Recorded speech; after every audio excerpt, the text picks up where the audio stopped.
session is entitled Quality Education and New Education Policy. The moderator for this session is Mr. Shami Manik, Chief Executive Officer, New Saraswati House India Private Limited. Mr. Manik is a seasoned sales and marketing professional with over 36 years of experience across leading information services brands like Orient, Black Swan, Oxford University Press, and Taylor & Francis. He has 4 years of senior management experience and as the Managing Director of Taylor & Francis Group India, and over a decade as the Director Sales and Marketing for India SARC region at Oxford University Press, India. May I request him to please join us on stage. The esteemed panelists for this session are, let's give him a warm welcome. I'll now invite the esteemed panelists for this session, Mr. Darren Farrant. He is Director, United Nations Information Center in New Delhi. He provides services to India and Bhutan and has more than 30 years of experience in communications, including 19 years, which was spent with the UN. A very warm welcome to you. In this session, we will have with us Mr. Goldie Dhama. Let's welcome him with a huge round of applause. He's partner Deloitte.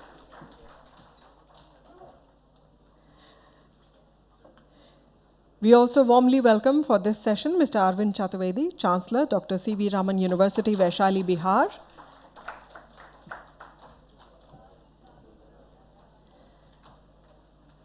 So there they are, ladies and gentlemen, our esteemed panelists for this session and the esteemed moderator. With that, I hand it over to you, sir, to take the session forward. Thank you. Good afternoon and welcome to this very important topic on quality education and new education policy. As we all know that NEP 2020 was announced in 2020 and there were many changes announced by the government of India on the way forward for the education, particularly at the school and the higher education. So I think what has really changed, I tell you very briefly, the new education policy, the format of 10+2 has been completely abolished, replaced by 5+3+3+4, promote skill-based learning and minimize rote-based learning, focus on interactive classes and critical thinking, ensuring that quality education reaches to the students of all sections of society. So National Education Policy 2020 is a roadmap for global citizenship, recognizing all Indian languages as national languages with a view to fostering innovation and research. NEP 2020 recognizes the positive impact of the mother tongue in fostering critical thinking and innovation. Emphasis on regional languages, 3 languages policy. The NEP 2020 states that wherever possible, the medium of instruction must be in mother tongue or the local language.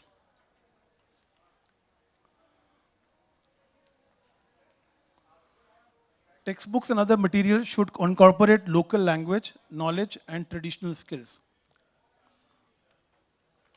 So the path for the NEP is it's learner-centric approach, technology-centric, future-centric, and employer-centric. So we get on to the questions pertaining to this session. My first question is to Darren. What is the definition of quality education? Quality education is the right of every child. How can we get quality education to reach all strata of society? Thank you, Shami. I'd like to start by actually asking a question to the audience. How many people here have heard of the Sustainable Development Goals? Oh, that's good. That's a better show of hands than I expected. So then I'll talk a little bit about them and hopefully answer your question. So just for those who didn't put up your hands, the Sustainable Development Goals are the global roadmap that all the countries in the world at the United Nations got together in 2015 and agreed as the path towards a better world with the target date of 2030. There are 17 of those goals, and one of them is quality education. And the idea behind that is that obviously education is so central and so important to all forms of development. Without education, you can't have the rest of development. You can't have health, you can't have gender equality, you can't have more sustainable cities, you can't have a healthier planet. what quality education is about ensuring that each and every one of us has the right to a quality education. And by that, everyone in this room, I'm sure, like those of us on the panel, have had a quality education.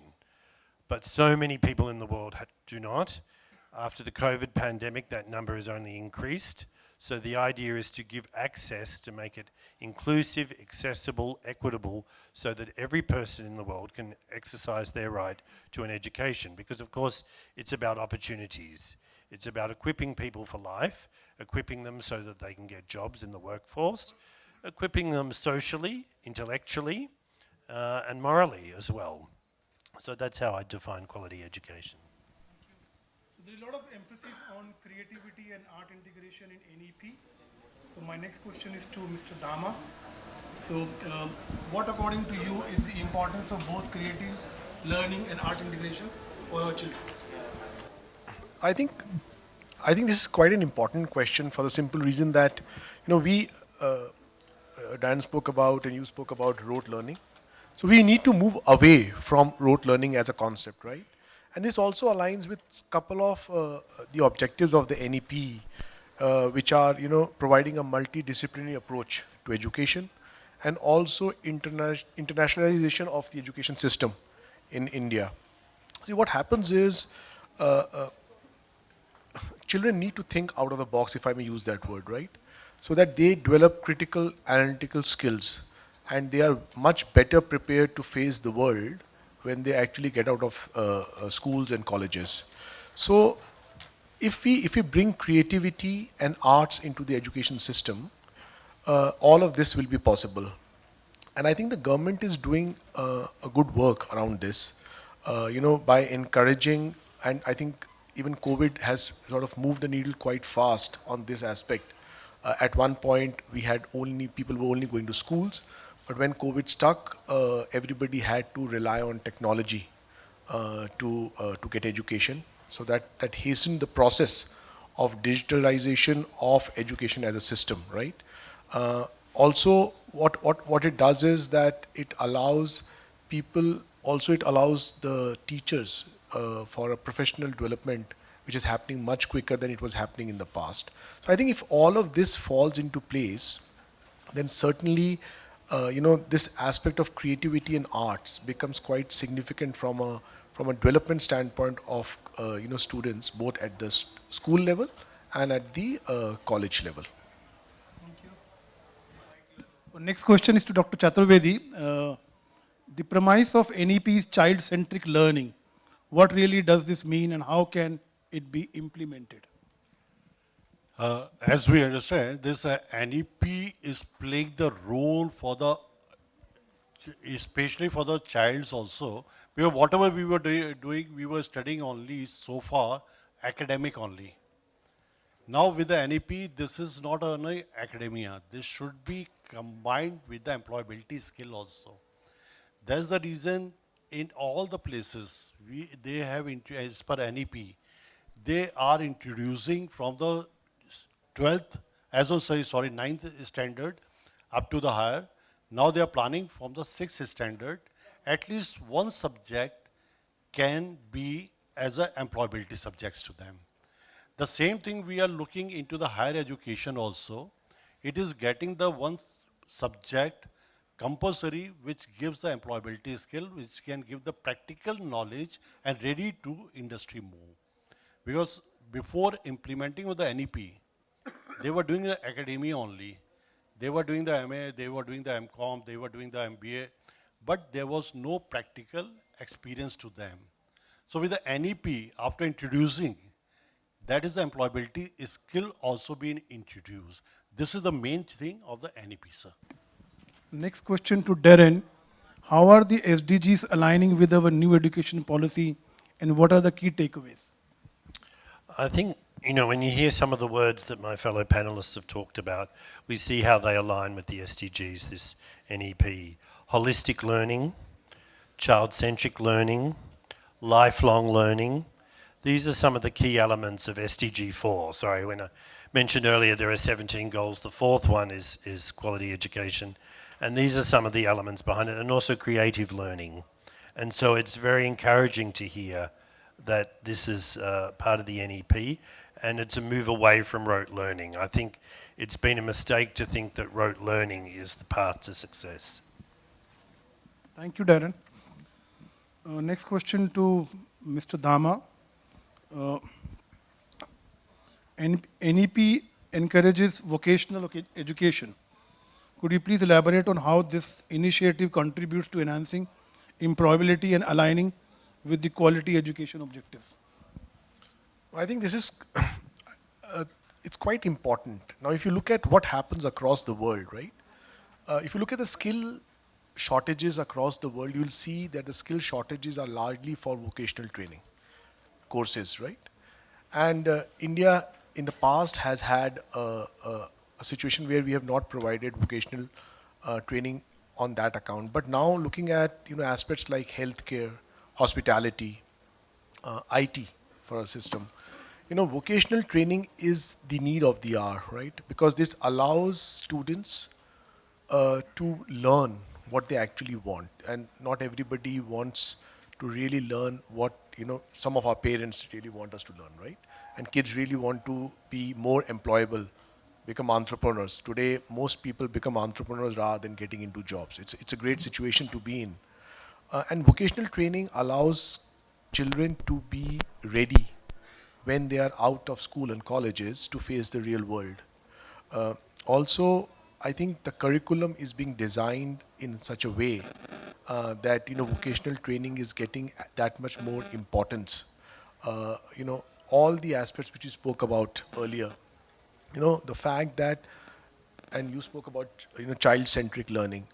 The concept is that a child should be given a training or a learning which can help him or her succeed in life.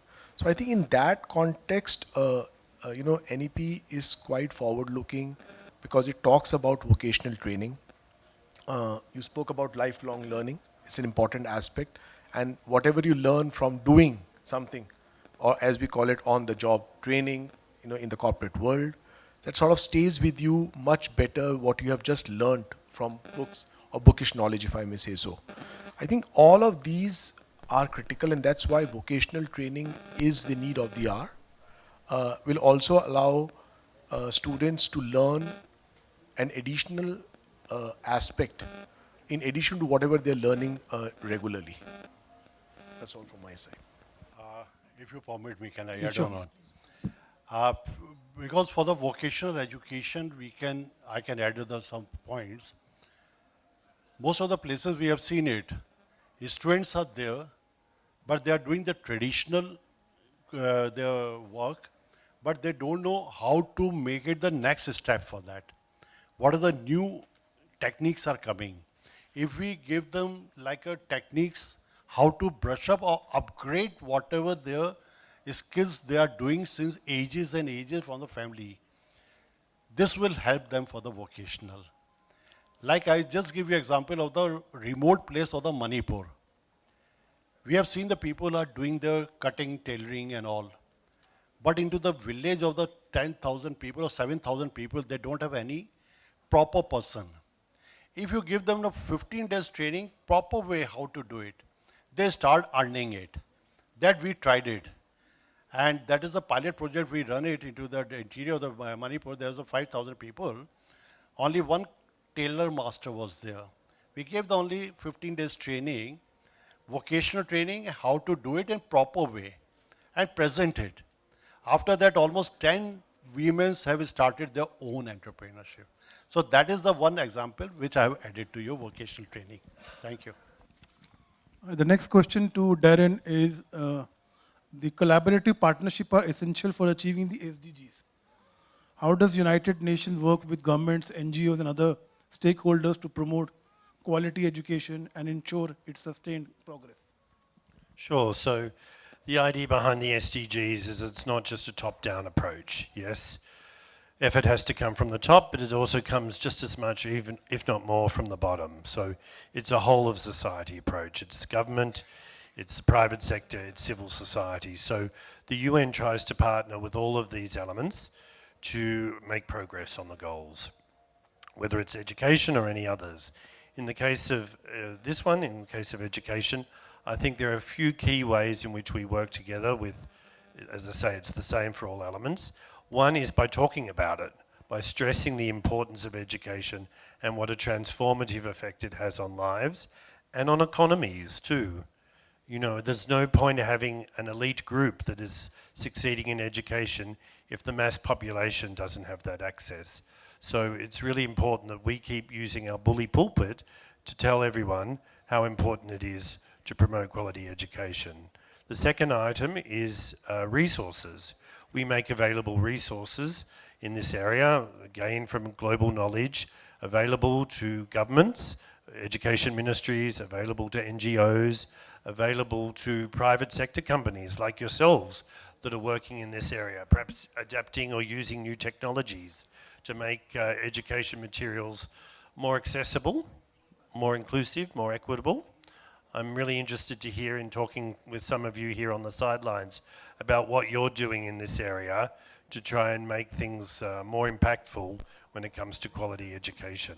Thank you. My next question is to Mr. Dama. Technology plays a significant role in modern education. How are the authorities and NEP 2020 supporting schools and institutions for the integration of technology in education to enhance learning experience while ensuring equal access as emphasis in SDG 4?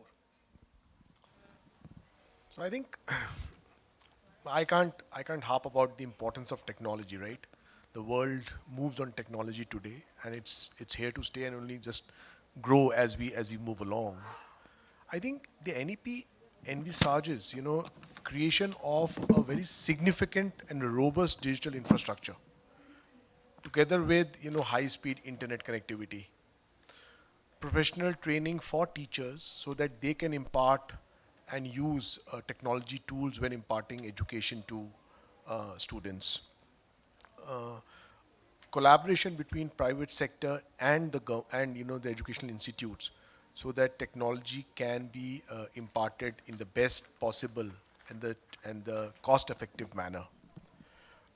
You're using technology tools and creation of digital content, e-books, resources, video lectures, all of that. I think all of this we have seen happen during the pandemic, right? In some form or shape. So while there are two schools of thought, some people believe that because there was no physical learning, some students sort of lost out. But it also, certainly that's one side of the story. The other side of the story is the fact that, we leapfrogged from a technology standpoint.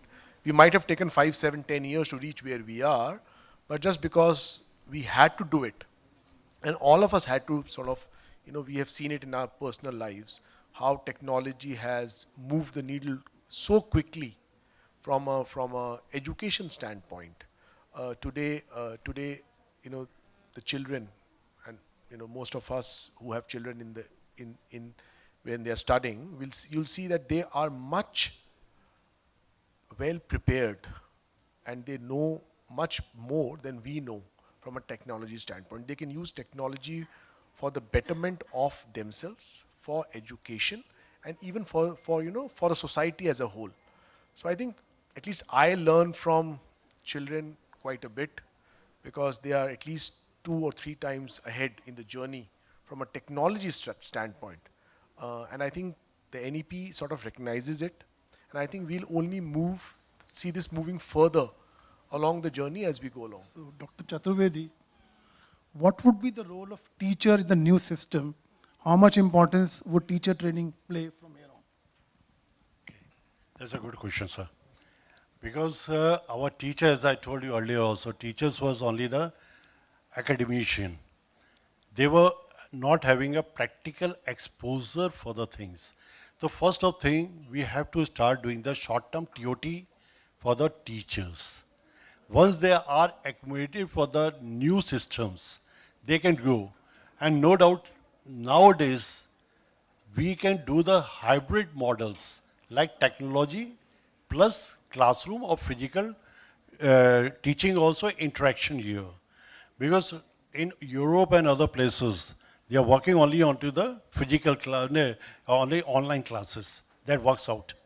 In India, we are transforming from different directions, and we having a different type of people. Are like we having a villages, we having the semi-urban, and we having urban. So in India, we need a hybrid classes, which is giving the idea about the technology as well as the physical classes. And there the teachers is required to club into the both ways. If they go only the physical form, they not be success. Because as is told ki now the students are more like ideas for the new technology which we were not doing it. For just I give you example, I passed on from IIT in 40 years back. At that time the computers was coming it out. We were having our supercomputers. And I still remember there was almost a 500 meters. We have to put out our shoes. There, everything was AC. We cannot go, otherwise dust will come. And so we have not learned in our college. When my kids was onto the third standard. In third standard, they were teaching the computers. So I have started learning from them. So that is the advantage of the new generation and old generation. So that's the reason teachers are required for making the bridges in between the both technologies. Sir. Next question to Darren. NEP 2020 emphasizes holistic development. How does the approach align with SDG's 4 objective of nurturing skills beyond traditional academics, such as life skills and global citizenship? Sure, I think I've partly answered that already. Holistic learning is so important, the idea of not just having a narrow focus. I think we can all understand and appreciate that from our own lives when you think about what you learnt at school or at university and what you use now in your jobs or in your life. Is it the accumulated factoids that you had to memorize to pass exams, or is it the skills that you learned? The skills to learn, to adapt, to persevere, to contradict, to question.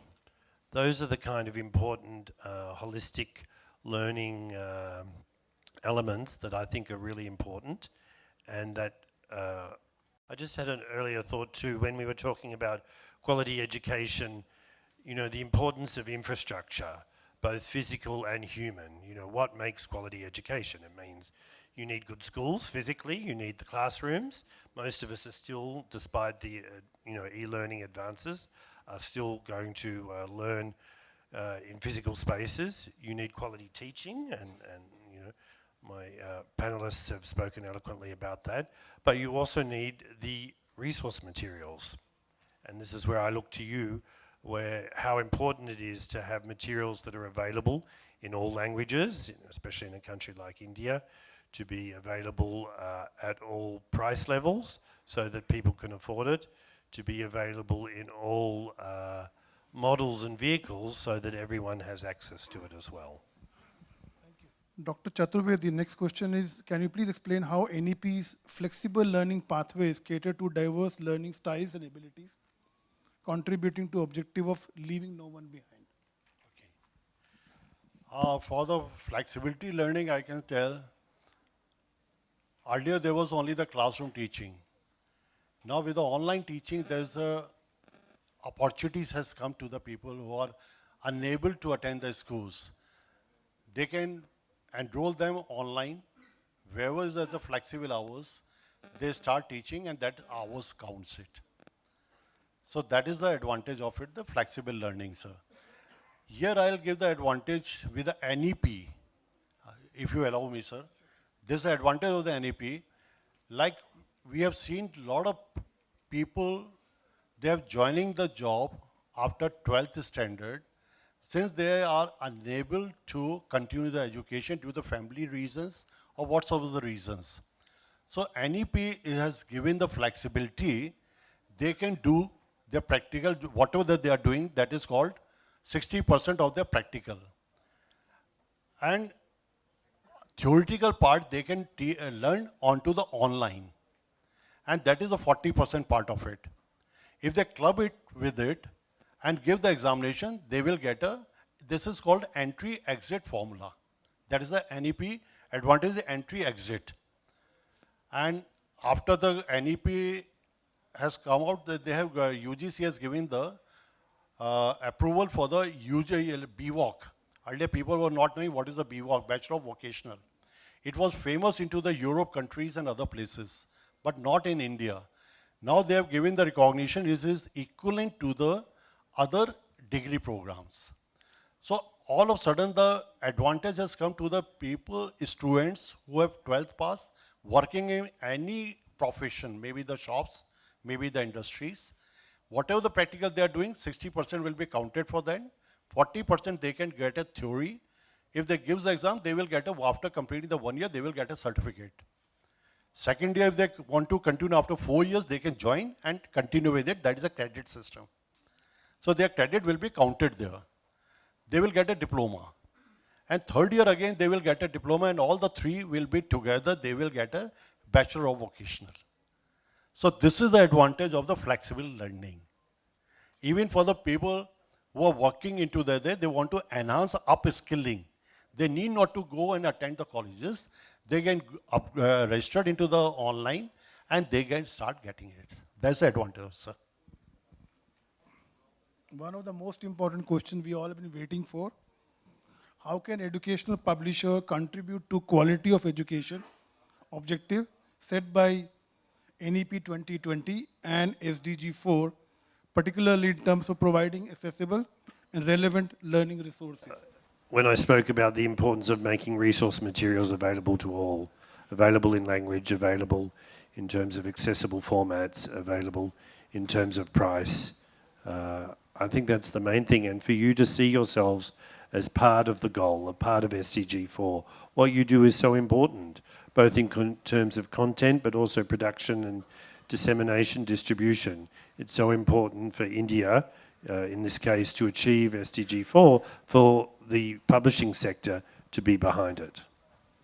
I can just add, and we spoke about this earlier, the concept of child-centric learning. I think that's a very significant departure, if I may use that word, right, from what it was earlier and what is in NEP.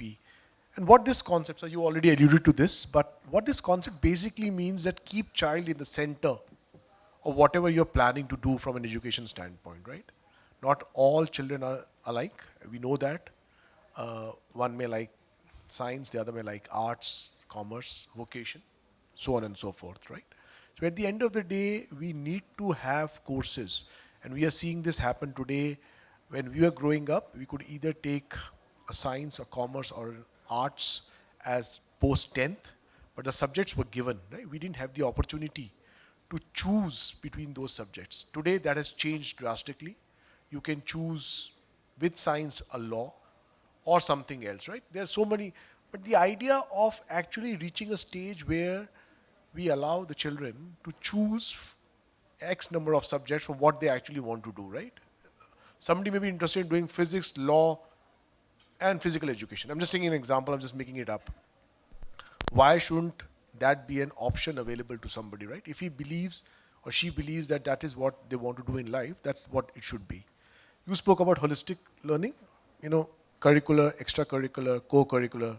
All of those aspects need to be built out, because at the end of the day, it's not only education, right? Most of us here know it's not only education which makes a person reach a stage in life, right? There are multiple other things.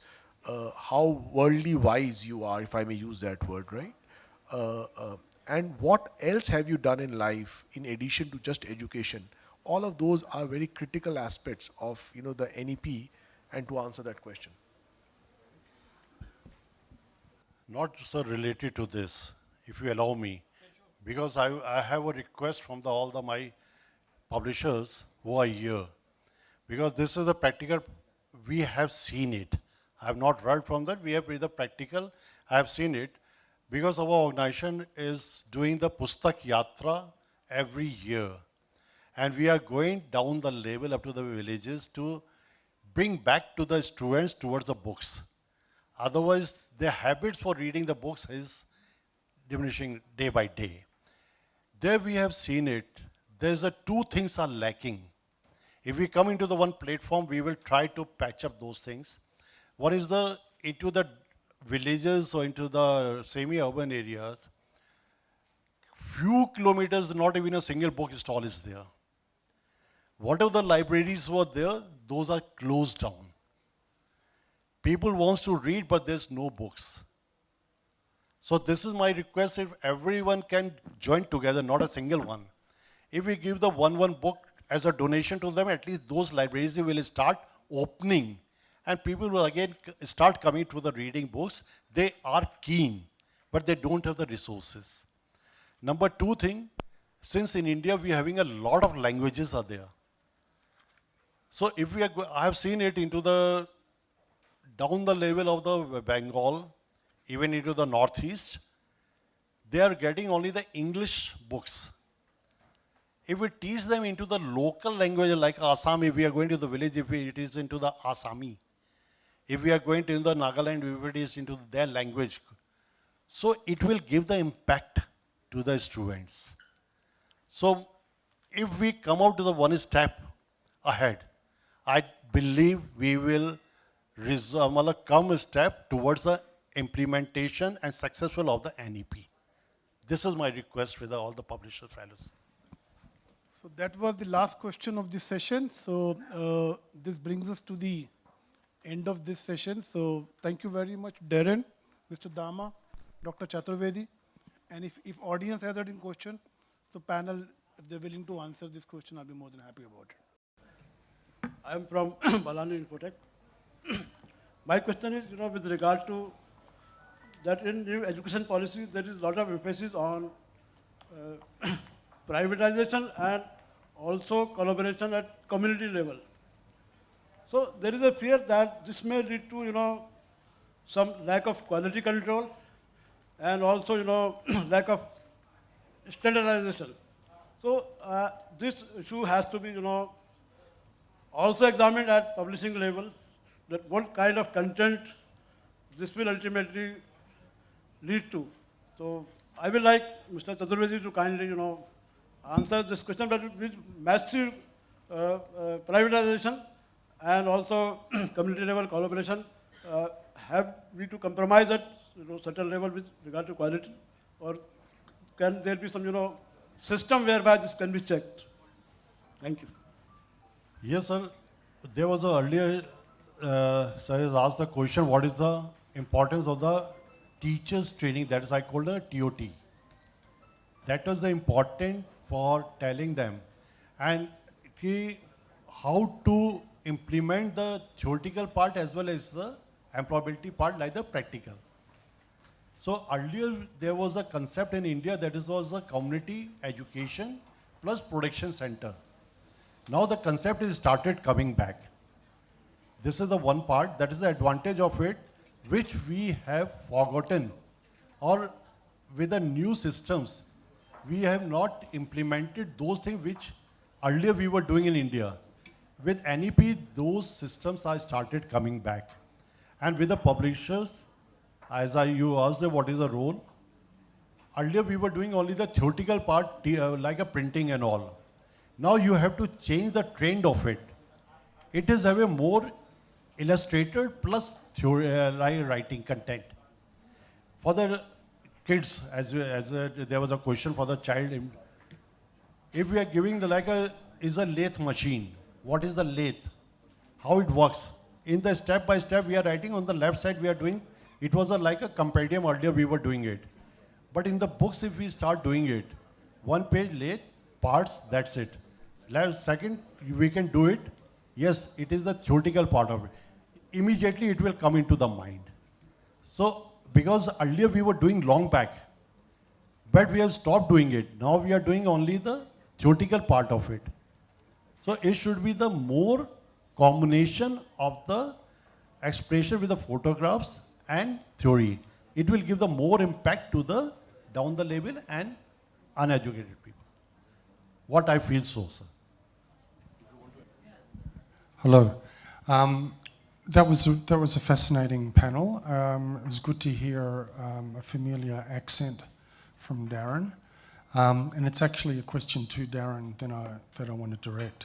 I'm the Secretary General of the International Publishers Association, and we've been talking to UNESCO for a number of years, but more recently about how we can work more closely with UNESCO on developing SDG 4 across the world.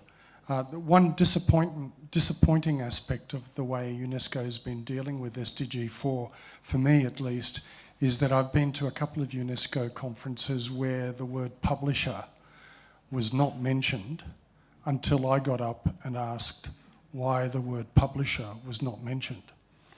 I think we've made some headway in that, but Darren, it'd be really interesting to maybe connect with you and work with you at the United Nations level on working with UNESCO and other stakeholders in actually connecting real publishers with the UN SDG program. Yes, let's talk straight after this. Okay. You're on. Hello. I'm Rohan from Rohan Prakashan. It's a Marathi book publishing house based in Pune and Mumbai. I would like to ask the panel on the national level also and at the international level also, with the new NEP coming in with in the Indian scenario of education, is it recognized unequivocally or to that extent in the international education scenario? Because the books, or as a publishing fraternity, things will depend on that as well. Because we have to, if we are thinking about the new education policy, the compatibility with the universities, like when students go from India to abroad for studies and vice versa, then it matters a lot. That's my question. Sure. I mean, it's got a very important commercial consideration for you, right? You know, you can't afford to produce these materials if they're only available for one market. Increasingly, though, we are seeing policies in many countries that are following the same path, the same broad principles. So I would say from a very top level point of view, the answer is yes. Let's see if the reality is the same on the ground, and that's being reflected. But that's the sense that we're getting from around the world, that national governments are really going down this path, every continent basically. Sorry, I can add to that. You know, the fact is that, lot of Indian students actually go overseas, right? Today when, for higher education. Plus the fact that there are multiple courses which get recognized overseas in some form or shape, right? It's not 100% recognition, but just taking an example, if you're a chartered accountant in India, if you go to UK, you only do half the course, right? So for legal, so on and so forth, right? So in some aspects, what you're saying is already happening, but certainly needs to happen more, if I may, right? Thank you. That transition period would be a considerable one, or like, because thing is the students would suffer initially, because any transition period, like there's a curve, like there's a in-between part wherein there is a transition period, and that time everyone suffers during that generally. I think you're right, but that's how it is, right? To that extent, right? But I think it's becoming better. Over the next couple of years, I think it'll only further fasten and become a much better situation. Thank you. Thank you for your responses and thank you for those questions. It's time now to quickly invite Sri Himanshu Gupta. He is Managing Director of S. Chand Group. Since we have talked about quality education and new education policy, may I request him to join us on stage and share his views on the subject. A very good afternoon to all our friends. I won't take much time as we had a heavy lunch, so I'll keep it short and simple so I can understand. So I would like to personally thank FIP members, all the office bearers, all the executive members, and especially Ashok ji. Thank you, sir, for inviting me here and celebrating the 50th Golden Jubilee. Zamesh ji, thank you, sir. Ashok ji, thank you, sir. Naveen ji, thank you everyone and all the members of FIP, and congratulate them for the Golden Jubilee celebrations. And Pranav, I think thanks to you, because of you we are here. Great job, thank you so much.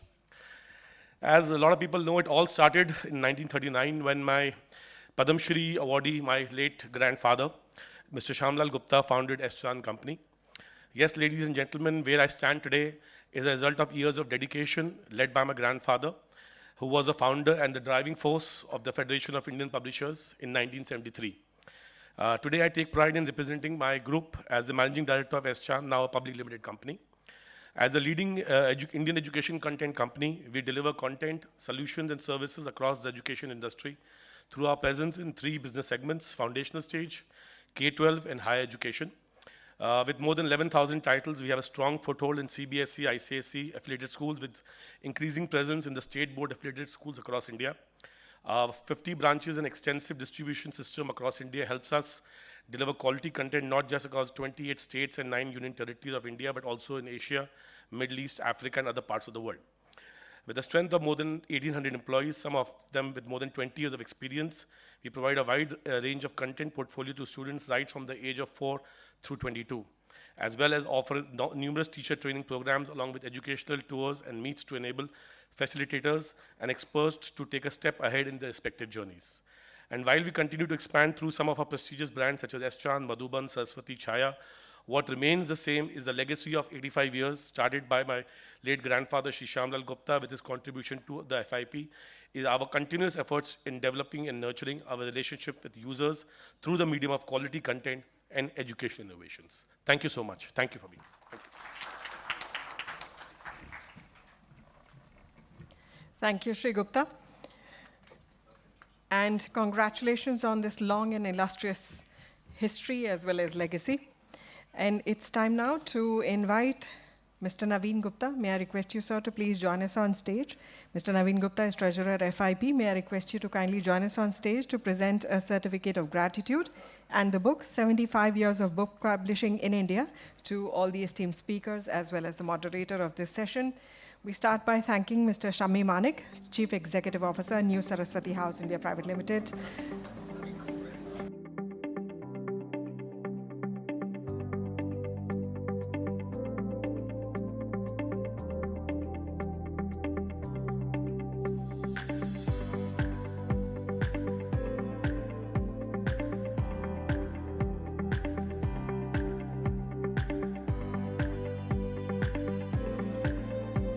We thank our esteemed panelist, Mr. Darren Farrant.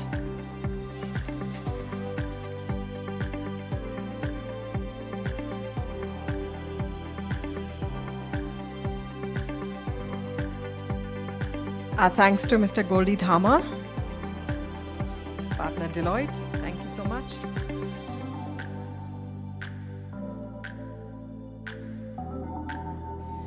Our thanks to Mr. Arvind Chaturvedi, or should I say Professor Arvind Chaturvedi.